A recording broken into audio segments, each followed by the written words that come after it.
Hi everyone and welcome back to my channel AN Economist. So this is going to be our part 6 in classical linear regression model analysis where we will do a couple of things. Firstly, we will understand and we will revise all the sampling distributions that are frequently used before entering into hypothesis testing. So some of the sampling distributions such as standard normal, chi-square distribution, students T distribution, and F distribution. These are the four distributions that we will cover in this lecture. And finally, using these distributions, I'll be showing you how you can derive the distribution for residual sum of squares. So in the previous video, we have covered what is TSS, ESS, and RSS. I hope you understood that video. If you haven't gone to that video, please check that out and then come back to this video. In the end of the lecture, we will be studying about how to derive the distribution of RSS as well. So stay tuned till the very end. Now let's start with this. Firstly, let us understand what is a standard normal distribution. So now many of you might have known these distributions beforehand, but due to completion of this entire thing, I wanted to move ahead step by step, and that is why I am covering all these things. So let's see what is a standard normal distribution. A normal distribution with mean 0 and standard deviation 1 is called a standard normal distribution. So suppose X is a normal variate, which has a mean mu and the variance is sigma square. Now, what you have to do, you have to standardize this normal variate. X is the normal variate. If you standardize it, how do you standardize it? Subtract mean from this and divide the SD. Divide the SD. Now, this will follow a standard normal variate. This is a standard normal variate. That is, it is normal. This is a standard normal variate which will follow normal with mean 0 and standard deviation or the variance is 1. So this is a Z variant. Z is also known as standard normal variant, which we frequently use in our hypothesis testing. So this is the PDF. You can remember this PDF. In the normal PDF, if you put mu equals to 0 and sigma square equals to 1, you will get this PDF. And what are the main features of this distribution? This distribution is symmetric about mean. I'll show you the diagram in a while. So there you will see it will be symmetric about mean. The total area under the curve is 1. And this is the standardization. After standardization, you will get this Z variant. And this is also something I'll be explaining using diagram. In the first sigma range, you will have 68% of the distribution. Second sigma range, you will have 95% of the distribution. And in the third sigma range, you will have 99.7% of the distribution. So let us look at this using this diagram. So this is a standard normal diagram. This is a bell-shaped curve. See, this is the bell-shaped curve, and this is symmetric about mean. So the probability on the right-hand side of 0 and the probability of the left-hand side of this 0, of this mean 0 will be the same. That is what is symmetric. So it is not, skewed in some way. It is not skewed. It is not like this or it is not like this. So this type of a diagram is not here. It is a bell-shaped curve, complete bell-shaped curve with mean 0, mean is 0, and the distribution is symmetric about this mean and the standard deviation is 1. Now, what is first sigma range? First sigma, see the value of sigma, sigma is 1. So first sigma range will be from -1 to +1, from this to this. So as a rule of thumb, what we say is that in the first sigma range, so if you take only this portion of this curve, only this portion of this curve, then you can say approximately 68% probability lies in this. The total area under the curve is 1, but if you take only this portion to this portion, only this particular range, -1 to +1, you will have 68% of the distribution. That is what I have mentioned here, this. 68 is first standard deviation range. Now, in the second quarter, you have 95%, so which basically means this portion. In between -2 to +2, you will have 95% of the entire probability. So take this entire thing, you have 95% of the entire probability. And the next is third sigma range, this entire portion. See, this is the third sigma standard deviation. You will have 99.7%. So entire thing, almost 1. 99.7 means entire is 99.7%, which means approximately entire probability lies within this third sigma range, 3 sigma range. 3 sigma means from -3 to +3, and 2 sigma means -2 to +2. So this is how the standard normal distribution looks like. So what we have learned so far is that a normal distribution which has a mean 0 and the variance or the standard deviation is 1 is called a standard normal distribution. It is symmetric about 0. Total area is 1. This is how you standardize the variable, and this is how the approximate probability ranges. So that up till this much, I hope this is clear. Now, the next distribution that we will talk about is a chi-square distribution. Now, this distribution also we will be using, while deriving the distribution of our test statistics that I will come in the next lecture. So let's see what is a chi-square distribution. Chi-square is the sum of squares of n independent standard normal variables. So suppose you have n variables, suppose Z1. Z1 is a standard normal variable.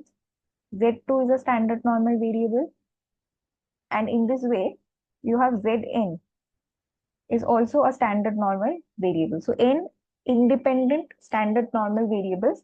Now, if you take sum of squares, so what you do, you take the square and then sum. Take the square and then sum. In the similar way, this. If you do this, then this entire thing will follow a chi-square distribution with n degrees of freedom. Degrees of freedom means how many variables are independent, which does not have any dependence.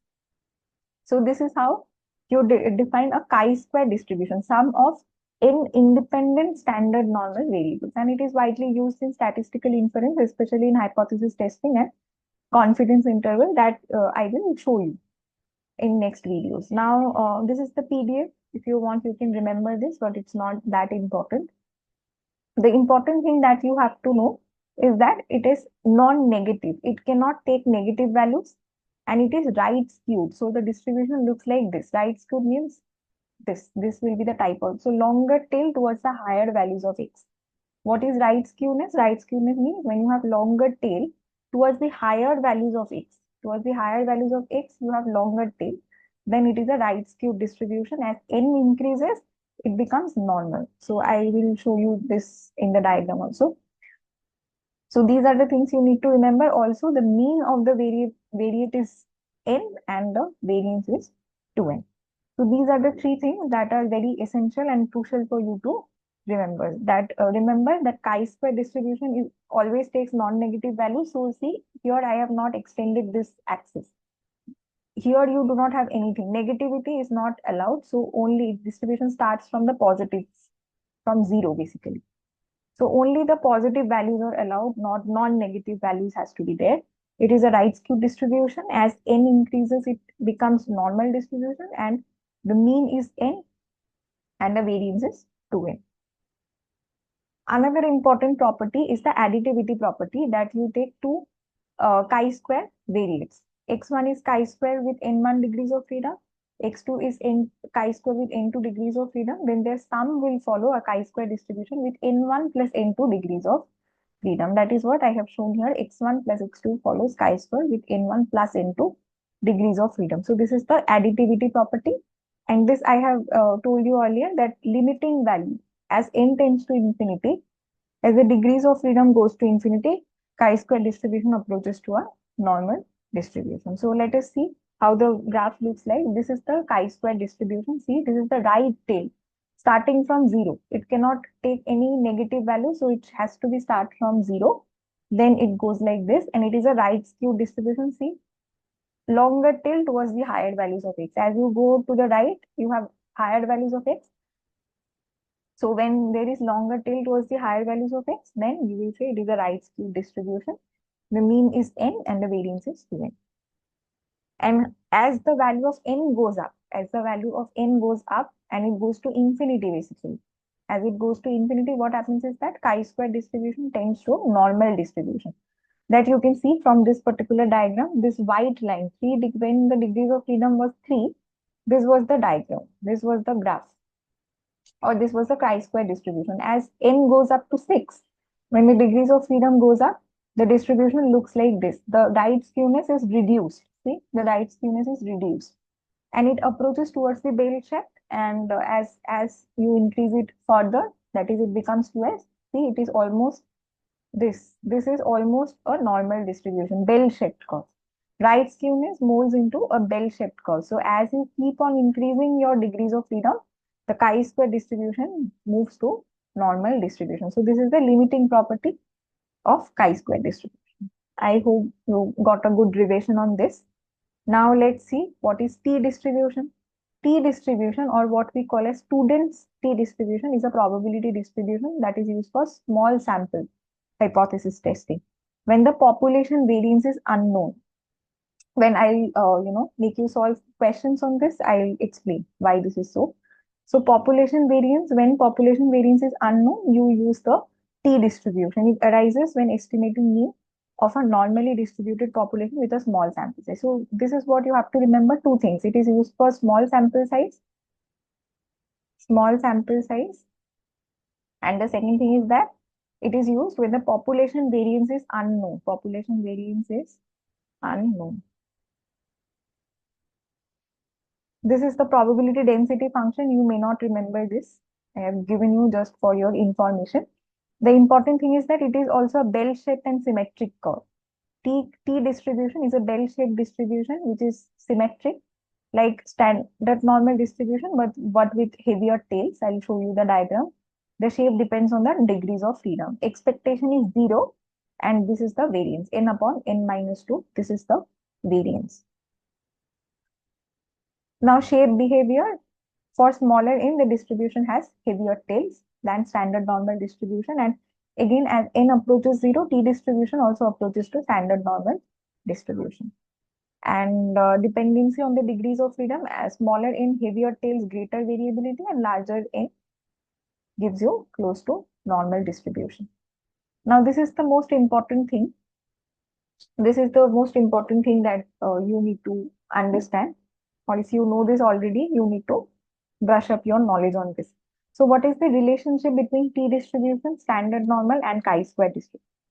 So see this thing and internalize this thing, because we will use this thing again and again, that t distribution can be derived from standard normal and chi-square distribution. So p variate, this is capital T is the p variate. It can be written as, in the numerator you have standard normal variate z is standard normal, normal 0 1. In the numerator, you have standard normal variate, and in the denominator, you have chi-square distribution upon the degrees of freedom. And the degrees of freedom of chi-square distribution and t-variate always matches. So here you have n, here you will also have n. This is also a thumb rule. The chi-square degrees of freedom and the t-distribution, t-variate degrees of freedom will also always match. So this is how you write a t-variate. T-variate is written as normal 0 1. In the numerator, you have the standard normal variate. So normal variate, normal 0 1 upon root over of. Then you have chi-square with appropriate degrees of freedom. And the degrees of freedom that you will write here, that will be come here. So this t variate, this will follow a t distribution. This variate will follow t distribution with n degrees of freedom. So the degrees of freedom you mention here and the degrees of freedom you mention here has to match. So this is a very important relationship that you have to understand. So this relationship shows that t distribution arises when we standardize normal variable using an estimate of variance instead of population variance. So here we have no mention about population variance. We are just using a estimate of variance. Now look at this diagram. So t distribution, this is the z distribution or standard normal distribution, but I have mentioned that t distribution will have heavier tails, which means this. The tail is heavier means it is spread like this. So see, there is a difference. You can pause the video and check the difference by yourself. This is the z distribution. This is z distribution, and the tails are heavier. This red shows the t distribution when n is close to 30. N is close to 30, you have heavier tails than the standard normal distribution, and when n is smaller than 30, the tails are even heavier. See, the spread is even higher. So this is also a bell-shaped curve which has a mean of 0. This is symmetric about mean, symmetric about 0, and this is how it flips. As n goes to infinity, t distribution also goes to standard normal distribution. So this As you keep on increasing n, so this will be looking like this, and then this, and finally it will look like the standard normal distribution, this particular distribution. So as n increases, t distribution moves towards the standard normal distribution. So this is the important. And the final distribution that I'll cover is the Snedecker's F distribution. What is F distribution? It arises as the ratio of two independent chi-square variables. So suppose chi1 square is one uh, chi-square variate, and chi2 square is another variate. So chi1 square with appropriate degrees of freedom and chi2 square with appropriate degrees of freedom. So if you take this ratio in this fashion, it will follow F distribution with n1 into degrees of freedom. So that is the F distribution. F distribution is nothing but the ratio of two chi-square variates to independent chi-square variates with their appropriate degrees of freedom, each divided with their respective degrees of freedom. And this is also widely used in ANOVA and hypothesis testing that we will use. This is the PDF. If you want, you can remember this. It is also right skewed distribution. It is asymmetrical and skewed to the right. It is always non-negative, and it becomes more symmetric as n1 and n2 rises. This is the mean and this is the variance. It's not very important to remember. I have given you just for your understanding. So this is what I have told you. x1 follows chi square with n1 degrees of freedom. x2 follows chi-square with n2 degrees of freedom. So now if you take the ratio, you will have F distribution with n1, n2 degrees of freedom. And the square of t distributed random variable follows F distribution. This is also another relationship, but not very useful. Now let's see how the distribution looks. This is how the distribution looks. See, it's starting from zero. It's starting from zero. X has to be greater or equals to zero. So only non-negative values are permissible, and also it is right skewed. So again, longer tail towards the higher values of x. So this is also a right skewed distribution. And this is what the summary is, what we need for our further analysis. These are the 3 points. If you remember these 3 points, this is enough. Again, I am saying, I know this is a part of statistical inference that I'll make a separate playlist on. But before going to hypothesis testing, I wanted to give you a quick revision of all these distributions. Otherwise, when I'll start with hypothesis testing, you will be lost that what I am doing. So basically, I wanted to give you a structure.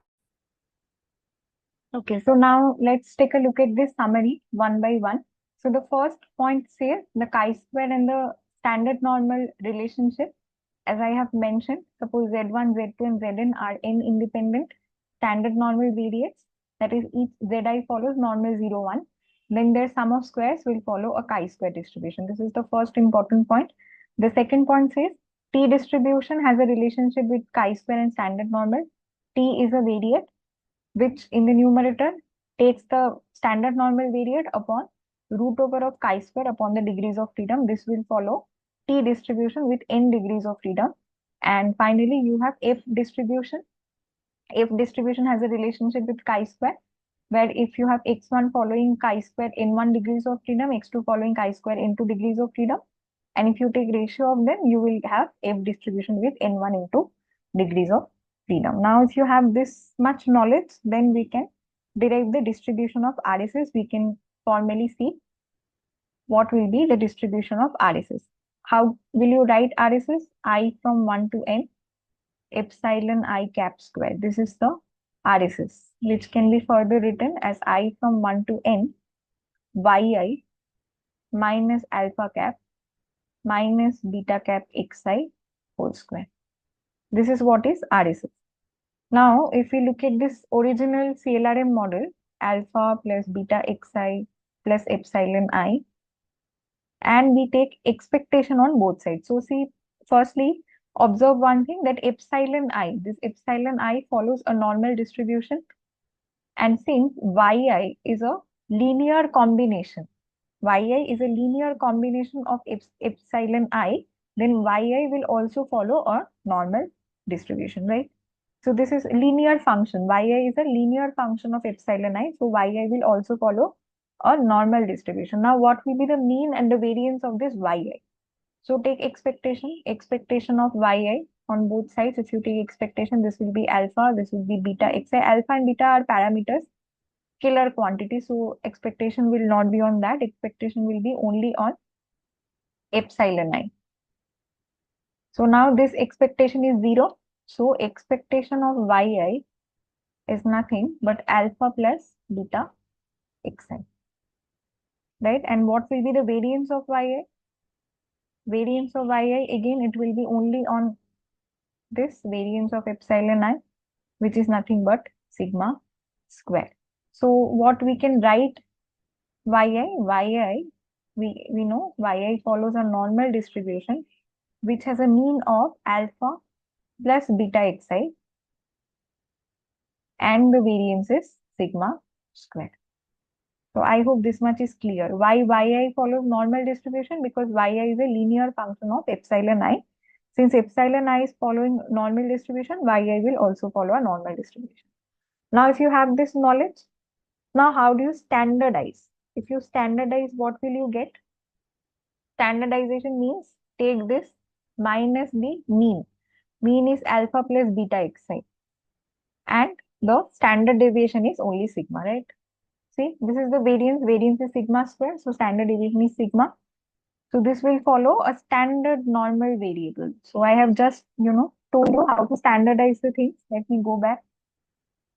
How to standardize the things. This is the formula of standardization. Take the variable x minus mu upon sigma.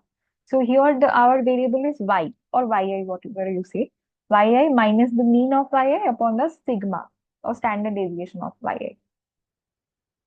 So that is what we have done. So this will follow a standard normal distribution. Now what happens if you take square of standard normal variable yi minus alpha plus beta xi upon sigma? If you take whole square of this, can you guess what will you get? In the distributions that I have mentioned, can you identify what distribution will it be? You can pause the video and think for yourself. I hope you got this. This will be chi-square distribution with 1 degrees of freedom. 1 degree of freedom. Right? So I have told you that in sum of square of independent standard normal. So if you have this, then it will follow chi-square n degrees of freedom, right? But if you have only one, then it will be chi-square 1 degrees of freedom. So that is what we are using here.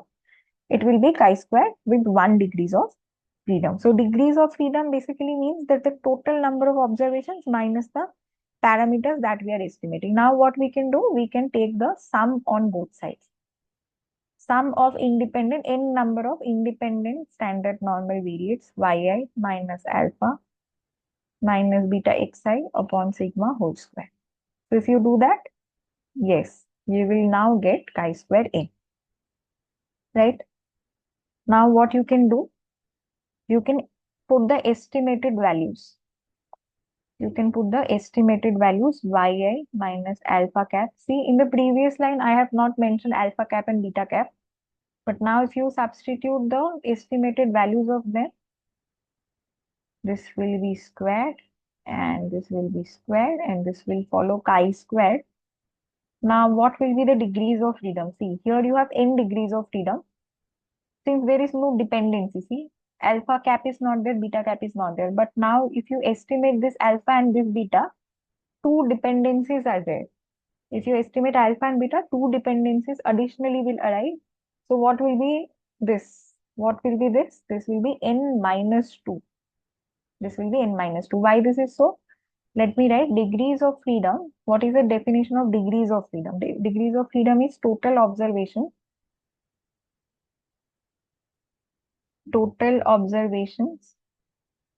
minus the number of